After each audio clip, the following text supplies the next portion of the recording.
एक गांव में एक बूढ़ा और बुढ़िया रहते थे। वे दोनों बड़े दुखी थे क्योंकि उनके बच्चे नहीं थे।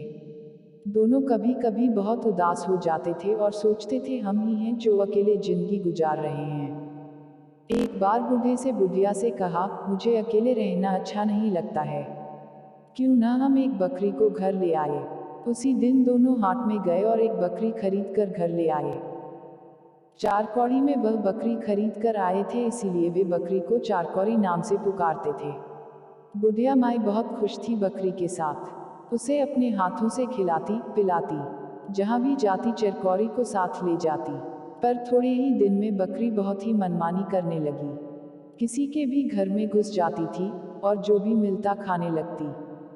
आसपास रहने वाले बहुत तंग हो गए और घर आकर बकरी के बारे में बोलने लगे। बूढ़े बाबा को बहुत गुस्सा आने लगा। बूढ़ी माई को कहने लगे, इस बकरी को जंगल में छोड़कर आए। बुढ़िया ने कहा, ये क्या कह रहे हो? ऐसा करते हैं, राउत के साथ उसे जंगल में चरने के लिए भेज देते हैं। बकरी चराने वाले राउत के साथ बकरी जंगल जाने लगी। लेकिन थोड़े ही दिन में राउत भी बहुत तंग हो गया। 4 कोरी उसका कहा जो नहीं मानती थी। उसने बकरी को चराने ले जाने से इनकार कर दिया। बकरी फिर से घर में रहने लगी और अब उसे बच्चे हो गए और बच्चे भी सबको तंग करने लग गए। अब बुढ़िया भी परेशान हो गई। उसने कहा, मैं और इनकी देखभाल नहीं कर सकती। बूढ़े बाबा ने बकरी और उसके बच्चों को जंगल में छोड़ दिया। बकरी और उसके बच्चे खिरमिट और हिरमिट जंगल में घूमने लगे, फूल पत्ते सब खाने लगे। एक दिन अचानक एक बाघिन से मुलाकात हो गई। बाघिन खिरमिट और हिरमिट को देख रही थी और सोच रही थी कब इन दोनों को खाऊंगी। बाघिन को देखकर बकरी को समझ में आ गया कि बाघिन क्या सोच रही है। बकरी को बहुत डर लगा, पर हिम्मत करके वह बाघिन के पास गई और अपना सर झुकाकर उसने कहा, दीदी प्रणाम। अब बाघिन तो बहुत अचंभे में पड़ गई। ये बकरी तो मुझे दीदी कहकर पुकार रही है, उसके बच्चों को कैसे खाऊं? बाघिन ने कहा, तू कहाँ रहती है? बकरी ने कहा, क्या कहूँ दीदी, रहने के लिए कोई जगह ही नहीं है हमारे पास। बाघिन ने कहा, तो तेरे पास रहने के लिए कोई जगह ही नहीं है? ऐसा कर, मेरे साथ चल, मेरे पास 2 मांद है। एक में तू अपने बच्चों के साथ रह जा। बकरी बड़ी खुशी से बाघिन के पीछे पीछे चल दी। उसे पता था बाघिन दीदी संबोधन से बड़ी खुश हुई थी और अब वह उसके बच्चों को नहीं खाएगी। बाघिन के मांद के पास दूसरे मांद में अपने बच्चों के साथ बकरी खुशी से रहने लगी। बाघिन भी उसे तंग नहीं करती थी। लेकिन कुछ दिनों के बाद बाघिन को जब बच्चे हुए, बाघिन फिर से बकरी के बच्चों को खाने के लिए बेचैन हो गई। बच्चे पैदा होने के बाद वह शिकार करने के लिए नहीं जा पा रही थी। भूख भी उसे और ज्यादा लगने लगी थी। बकरी बाघिन के आंखों की ओर देखती और मन ही मन चिंतित हो उठती। वह बाघिन के पास जाकर दीदी दीदी कहती और बातें करती रहती ताकि उसकी आंखों के भाव बदल जाए। बाघिन उससे कहती, मेरे बच्चों का कोई नाम रख दो। बकरी ने ही कहा, एक का नाम एक कांटा, दूसरे का नाम दू कांटा।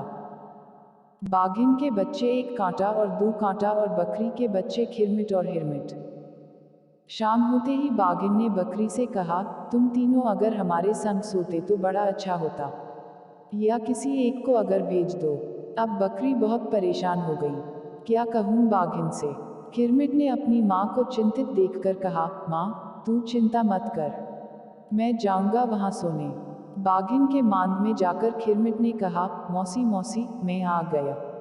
बाघिन बड़ी खुश हुई। उसने खिरमिट से कहा, तू उस किनारे सो जा।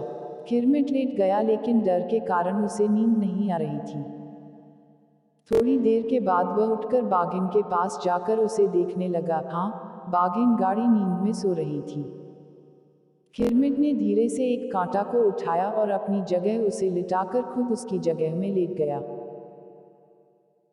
जैसे ही आधी रात हुई, बाघिन की नींद खुल गई। वह मांद के किनारे धीरे धीरे पहुंची और आंखों तब भी नींद रहने के कारण ठीक से नहीं देख पा रही थी, पर उसने तुरंत उसे खाकर सो गई। जैसे ही सुबह हुई, खिरमिट ने कहा, मौसी मैं अब जा रहा हूँ। बाघिन चौंक गई, खिरमिट जिंदा है तो मैंने किसको खाया? वह तुरंत अपने बच्चों की ओर देखने लगी, कहाँ गया मेरा एक कांटा? बाघिन गुस्से से छटपटा रही थी। उसने कहा, आज रात को आ जाना सोने के लिए।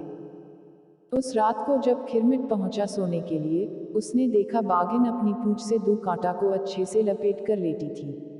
अब खिरमिट सोच में पड़ गया। बाघिन ने कहा, जा, उस किनारे जाकर सो जा। खिरमिट उस किनारे जाकर लेट गया, लेकिन उसे नींद नहीं आ रही थी। वह धीरे से मांद से बाहर आ गया और चारों ओर देखने लगा। उसे एक बड़ा सा खीरा दिख गया। उसने उस खीरे को उठाकर मांद के किनारे पर रख दिया और खुद अपनी माँ के पास चला आया। सुबह होते ही खिरमिट ने बाघिन के पास जाकर कहा, मौसी, अब मैं जा रहा हूँ। बाघिन उसकी ओर देखती रह गई और फिर उसे डकार आया। यह तो खीरे का डकार आया, तो इस बार मैं खीरा खा गई। बाघिन बहुत गुस्से से खिरमिट की ओर देखने लगी। खिरमिट धीरे धीरे मान से बाहर निकल आया और फिर तेजी से अपनी माँ के पास पहुंचा। दाई, दाई, अब बाघिन हमें नहीं छोड़ेगी, चलो, जल्दी चलो, यहाँ से निकल पड़ते हैं। बकरी खिरमिट और हिरमिट को लेकर भागने लगी। भागते भागते बहुत दूर पहुंच गई। बकरी खिरमिट और हिरमिट को देखती और बहुत दुखी होती। ये नन्हे बच्चे कितने थक गए हैं। उसने बच्चों से कहा, थोड़ी देर हम तीनों पेड़ के नीचे आराम कर लेते हैं। पर खिरमिट ने कहा, माँ, बाघिन तो बहुत तेज दौड़ती है, वह तो अभी पहुंच जाएगी। हिरमिट ने कहा, क्यों न हम इस पेड़ पर चढ़ जाएं। बकरी ने कहा, हाँ, ये ठीक है, चल हम तीनों इस पेड़ पर चढ़ जाते हैं। बकरी और हिरमिट पेड़ पर चढ़ गए और आराम करने लगे। उधर बाघिन बकरियों के मांद में पहुंची। उसने इधर देखा, उधर देखा, कहाँ गई बकरियां। बाहर आए और उसके बाद बकरियों के पैरों के निशान देखकर समझ गई कि वे तीनों किस दिशा में गए। उसी को देखते हुए बाघिन चलती रही, फिर दौड़ती रही। उसे ज्यादा समय नहीं लगा उस पेड़ के पास पहुंचने में। पैरों के निशान पेड़ तक ही थे और बकरियों की गंध भी तेज हो गई थी। बाघिन ने ऊपर की ओर देखा। अच्छा, तो यहाँ बैठे हो सब। बाघिन ने कहा, अभी तुम तीनों को मैं खा जाऊंगी, अभी ऊपर आती हूँ। खिरमिट और हिरमिट तो डर गए, डर के मां से लिपट गए। बकरी ने कहा, अरे डरते क्यों हो? जब तक हम पेड़ के ऊपर बैठे हैं वह बाघिन हमें खा नहीं सकती। अब खिरमिट के मन में हिम्मत हुआ, उसने कहा, दे तो दाई सोने का डंडा। बाघिन ने सोचा, पेड़ के ऊपर बकरी के पास सोने का डंडा कहाँ से आएगा। बाघिन ने कहा, सोने का डंडा तुझे कहाँ से मिला? बकरी ने कहा, खिरमिट हिरमिट, ये ले डंडा। ये कहकर बकरी ने ऊपर से एक डंडा फेंका। बाघिन के पीठ पर वह लकड़ी गिरी। बाघिन ने सोचा, डंडा तो डंडा ही है, चोट तो लगती है। वह वहां से हट गई, लेकिन पेड़ के आसपास ही रही। अब बकरी कैसे अपने बच्चों को लेकर नीचे उतरे? बकरी मन ही मन बहुत परेशान हो रही थी।